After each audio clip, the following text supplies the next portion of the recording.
హాస్పిటల్కి వెళ్ళాం. వస్తూ హాస్పిటల్కి వెళ్ళున్నాం. ఎందుకంటే ఒక 3 నెలల కిందట అనుకుంటా నేను ఒక టీవీ ఛానల్లో TV9 ఐ థింక్ ఒక స్టోరీ వేశారు.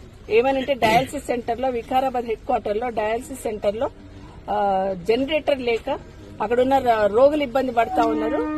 గంటలు ఆగిపోతా ఉంది. రోగులు మళ్లీ దానికి కంటిన్యూ చేయడానికి ఇబ్బంది పడుతున్నారు అనేది వచ్చిన వార్త. సరే చేస్తారు, వార్త వచ్చింది కదా, ప్రభుత్వం స్పందిస్తుందని అనుకున్నాను. కానీ ఇప్పటికీ కూడా అక్కడికి వెళ్తే ఇప్పటికీ కూడా జనరేటర్ అనేది గ్రౌండ్ చేయలేదు. ఎందుకు చేయలేదంటే ఇది పబ్లిక్ ప్రైవేట్ పార్ట్నర్షిప్ మీద నడుస్తుంది, నాకు బాధ్యత లేదన్నట్టు అక్కడ ఉన్న డాక్టర్స్ మాట్లాడుతున్నారు. ఇది కరెక్ట్ కాదంటాను. ఎందుకంటే డయాలసిస్ సెంటర్స్ అనేది దేశంలో ఎక్కడ లేని విధంగా కేసీఆర్ గారు మన రాష్ట్రంలో డయాలసిస్ సెంటర్స్ ఏర్పాటు చేసి కిడ్నీ వ్యాధికి సంబంధించిన వ్యాధిగ్రస్తులకి ఒక వరంలాగా డయాలసిస్ సెంటర్స్ ఏర్పాటు చేశారు.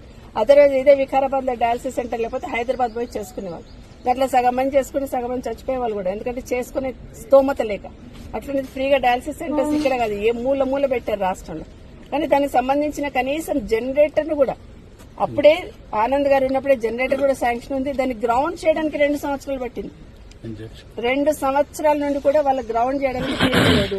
ఇంకో మాట చెప్తున్నారు పేషెంట్స్ ఇప్పుడు పోతే ఇంజక్షన్ తీయాలి వారానికి ఒకటి, మాకు ఇంజక్షన్ తీయట్లేదమ్మా 4 రోజులు అవుతుందని.